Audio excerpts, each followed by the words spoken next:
The man who never opens his brokerage app isn't the day trader's competition. He's the head start the day trader hands him. A fixed number of points every single year, spotted to the guy doing nothing before either of them has proven a thing. You've been told the market rewards effort, that the person who studies the charts, watches the open, puts in the hours, walks away with more than the person who buys one fund and forgets about it. It's the most intuitive idea in investing, and it is wrong in a way that costs a very specific amount of money. By the end of this, you'll know that amount. It's north of $1 million, and it turns on a single number almost nobody carrying a brokerage account has ever calculated for themselves. That number is a hurdle. It's the amount a trader has to beat the market by, not once, but every year for 30 years, just to break even with someone who isn't trying at all. And here's the part that should stop you. The hurdle exists before skill enters the room. Before a single trade is judged good or bad, it's already there, already being paid. I know a number like that sounds invented, so I'm not going to ask you to take it on faith. I'm going to build it in front of you, one brick at a time, until it's standing there whole. And then I'm going to show you what 30 years of trying to climb it actually does to 3 men who started with exactly the same money. Here's the whole idea in one line, and everything after this is just proof. When a trader goes up against an index fund, we picture 2 competitors starting level, racing from the same spot, and the better one pulls ahead. That picture is wrong. They don't start level. The trader starts the race already owing a fixed distance, a gap he has to make up before he's even caught up to the man standing still. And he owes that same distance again the next year and the year after that, for as long as he keeps trading. That distance is built from 2 things, and neither of them cares whether his trades are any good. The first is tax. The second is friction, the small cost of every buy and every sell. They get charged whether he wins or loses, whether he's brilliant or hopeless. They're not a penalty for being a bad trader. They're the price of admission for being an active one. So skill, actual, real, stock-picking skill, doesn't decide who wins. It decides whether the trader can climb back over a wall he rebuilds against himself every January. Most people arguing about trading versus investing are arguing about the wrong thing. They're debating who's the better racer. The race was decided by the head start. 3 men, and I'm going to hold everything about them identical, except the one thing that matters. Tyler, Greg, and Ryan are the same age. They earn the same salary, about $75,000 a year. They put the same money into the market, $1,000 a month, every month, for 30 years. Same paycheck in, same discipline, same finish line. If you lined up their bank statements, the deposits would match to the dollar. One variable moves: how often they touch it.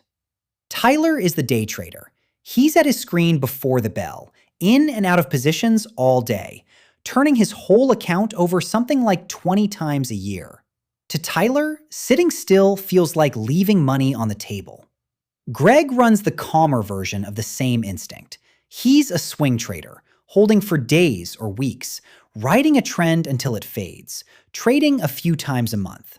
Call it 4 turns of his account a year. And Ryan does the thing that barely qualifies as a strategy. He buys one low-cost index fund, the whole market in a single purchase, every month, and closes the app. He doesn't read charts. He doesn't time anything. He buys and he leaves. Notice what I did not change. Not their intelligence, not their work ethic. If anything, Tyler works the hardest of the 3 by a mile. Not their income, not their savings rate, not their access. The only dial I touched is how many times a year each man buys and sells. Everything you're about to watch happen, the $1 million spread at the end, grows out of that one dial and nothing else. At a barbecue, Tyler has the stories, The winning trade, the call he nailed, the screenshot. Greg has opinions about where things are heading. Ryan has nothing to say, because I bought the index again was never a conversation. For years, that barbecue will make it look like Tyler is winning. What the barbecue can't show you is the wall, quietly going up behind him. Let's lay the first brick. It's the one nobody feels, because it doesn't arrive as a cost, it arrives as a tax form. Start with Ryan, because his version is almost boringly simple. He buys and he doesn't sell. For 30 years, his gains just sit there, compounding, untouched. And here's the quiet magic in that. Money he hasn't sold is money the government hasn't taxed yet. His unrealized gain is, in plain terms, an interest-free loan from the IRS that he gets to keep reinvesting, year after year, for 3 decades. He didn't do anything clever to earn it. He earned it by not selling. Now Tyler. Every time Tyler closes a winning trade, which is the entire point of trading, he realizes that gain in the same year. And because he held the position for less than a year, it's a short-term gain, which the tax code treats exactly like his paycheck, not the gentler long-term capital gains rate. Ordinary income. At his salary, that's the 22% federal bracket, before his state takes anything on top. So walk it through. The market hands out a gain of, say, 10% in a year. Ryan keeps all 10 to compound forward. Tyler realizes his and hands 22% of it straight to the IRS that April. 22% of 10 is a little over 2 points. Call it 2.2 percentage points. Gone every single year off the top, before compounding even starts its work. Not once, every year the money is in the market. That's the piece people miss when they imagine trading and investing as roughly even. They are not roughly even. One man's gains compound on the full amount. The others compound on what's left after the government takes its annual cut. Same market, same 10%, 2 very different engines. And the tax is only half the wall. The second brick is even quieter than the first, because each individual piece of it is too small to notice. That's exactly why it works. Every time Tyler buys and then sells, he pays a little toll. The spread between what he pays and what he'd get back if he sold the same instant. A hair of slippage when the price moves before his order fills. A fee here and there. On any one round trip, it rounds to nothing, 0.1%, the kind of number your brain files under irrelevant and moves on. But Tyler doesn't make one round trip. He turns his entire account over about 20 times a year. And 0.1% charged 20 times on the whole book is 2 percentage points a year. 2 full points evaporated into spreads and fees before Tyler has made a single dollar of profit. The market doesn't have to beat him. His own turnover does the job for free. Now stack the 2 bricks and read the wall. Tax, 2.2 points a year. Friction, 2.0 points a year. Add them and Tyler's hurdle is 4.2 percentage points a year, the exact height he has to clear annually just to arrive where Ryan arrives by doing nothing. That's the number I promised you at the start. There it is, built from parts you can check. Greg, the swing trader, gets a lighter version of the same wall, but not a free pass. He carries the identical tax brick because holding for a few weeks is still short-term, still taxed as income. That's 2.2 points, same as Tyler. What changes is the friction. Trading 4 times a year instead of 20, his round-trip costs come to about 0.4 of a point. So Greg's hurdle lands near 2.6 points a year, lower than Tyler's. Still a wall. Still rebuilt every January, still standing between him and the man who isn't trying. Now the wall does something cruel. It converts. Up to here, 4.2 points a year sounds like an accounting detail. Watch what it turns into when you ask the only question that matters. What does Tyler have to actually do to make it worthwhile? Not to win, just to tie. Just to end up exactly where Ryan ends up while Ryan reads the charts precisely never. The market gives out about 10% a year over the long run. Tyler has to clear that plus his 4.2-point wall on top. So to merely draw level with the man doing nothing, Tyler has to earn 14.2% gross every year. Beat the market by more than 4 points, not in a lucky stretch, not in his one hot year. Every year, 30 years running. That's the bar. Tying is the bar. Sit with how tall that is, because the professionals give us the measuring stick. S&P tracks this every year. Over the 15 years ending in 2024, 89.5% of professional large-cap fund managers failed to beat the S&P 500 by any margin at all.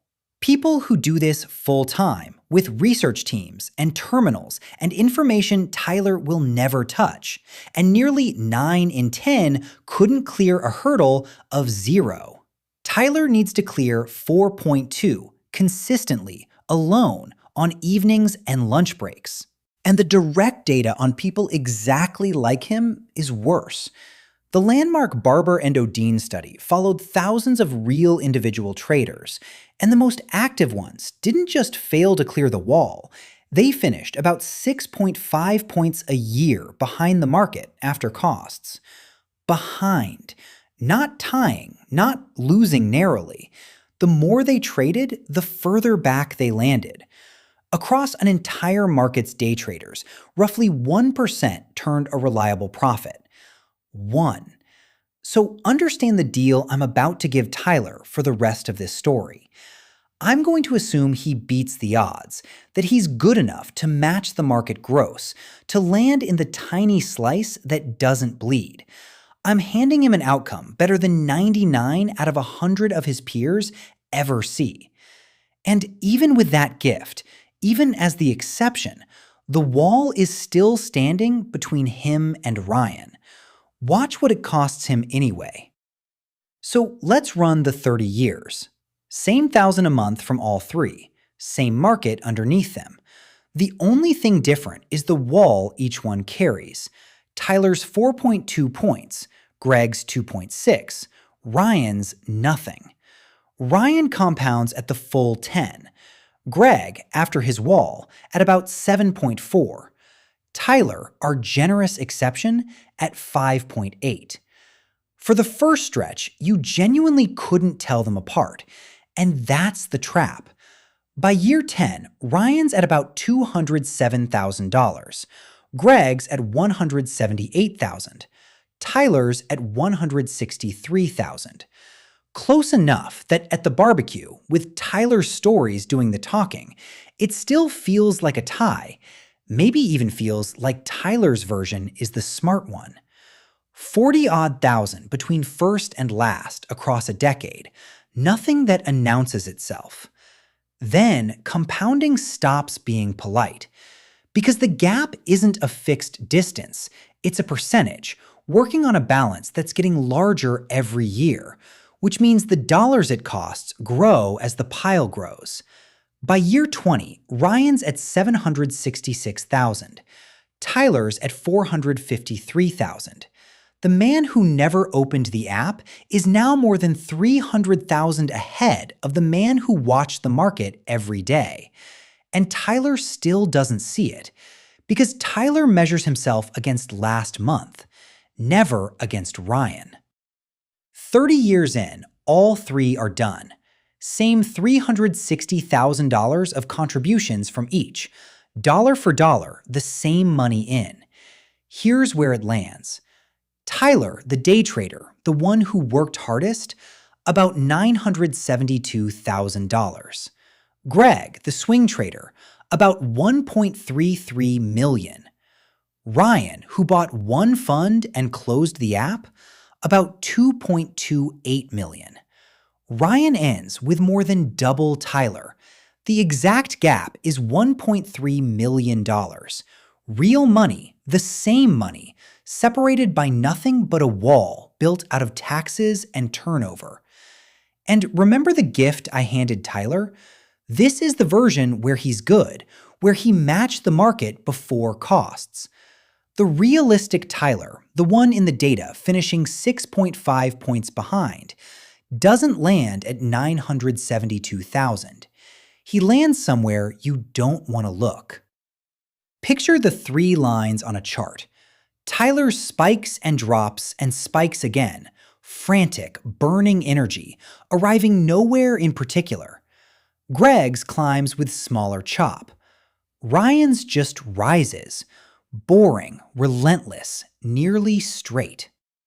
Three men, one market, the same paycheck. The frantic line and the straight line were headed for two different lives the entire time.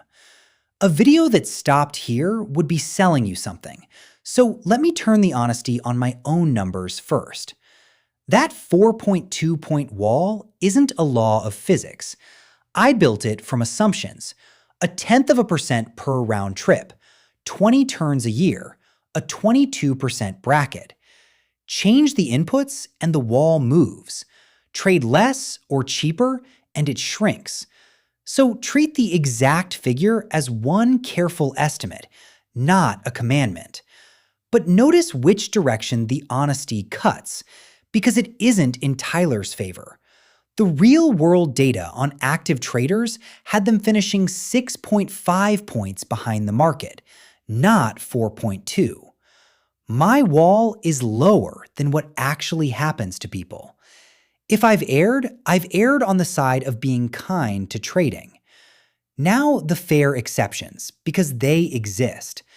A tiny sliver of traders genuinely have skill. That real 1% who profit year after year in a way luck can't explain. They're not a myth. The problem is that nearly everyone who starts is certain they're in that 1%, and confidence isn't evidence. There's also a clean fix for one brick of the wall. Trade inside a Roth IRA, and the tax brick simply disappears. No short-term tax on gains that never leave the account. If you're going to trade, that's where it belongs, not in a taxable account bleeding 2.2 points a year. And there's an honest human point too. For some people, the feeling of doing something is worth real money, and I'm not going to pretend that need away. Just don't fund it with the money that's supposed to become your retirement. None of those exceptions changes the arithmetic for an ordinary person. They narrow the wall in special cases. They don't knock it down. So here's the hurdle. In one number, the whole video collapsed to a single line. To tie the man who does nothing, the trader has to beat the market by 4.2 points a year. Every year, 30 years running. Not once, 30 times. That was never a contest between a good strategy and a lazy one. It was a toll on activity, charged in advance, before a single trade is proven right. Ryan didn't win because he was smart. He won because he refused to line up at a wall he was never required to climb. Here's the whole thing turned into something you can do in about 30 seconds. First, find out if you're paying the wall. Take how many times a year you turn your account over, multiply by roughly 0.1%, and add your short-term tax bite on whatever you realize. That sum is your personal hurdle, the amount you have to beat the market by every year just to break even with sitting still. Most people have never once put that number on paper. Put it on paper. Second, if the itch to trade is real, and for some of you it genuinely is, wall it off. A small slice you can afford to lose, no more than 5%, and ideally inside a Roth so the tax brick never touches it. Let that be the part where you scratch the itch. The other 95% stays boring on purpose. The point isn't to never have fun, it's to never let the fun reach your future. Third, be honest about the scoreboard. Measure yourself against what the index did over the same stretch. not against your best week, which is the only week that makes it into the group chat.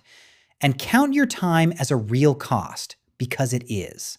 Which brings us to the last bill in this story, the one Tyler can never earn back. We measured everything in dollars. Now measure it in hours. Tyler watched the market most trading days. Call it a couple thousand hours a year. Over 30 years, that's roughly 60,000 hours, the equivalent of a second full-time career, an entire working life poured into the screen. Greg spent far less, but not nothing, around 9,000 hours, some 4.5 working years. And Ryan? A few minutes a month to make his purchase. About 120 hours across 3 decades, 3 working weeks total. Line it up and it's almost hard to look at. The man who worked a second career finished last. The man who spent 3 weeks finished first, with 1.3 million more dollars. Tyler didn't just lose the money. He paid, in 60,000 hours of his one life, for the privilege of finishing behind a man who wasn't playing. The market doesn't pay you for effort. Most of the time, for most people, it pays you for patience. If you want to run your own wall, your turnover, your bracket, your real numbers, I built the calculator that does exactly that, and it lives in the Wealth Logician's vault alongside every other tool we've made for these breakdowns. Drop your figures in and watch your own hurdle appear. Membership gets you the whole vault and a room full of people actually running their numbers instead of guessing.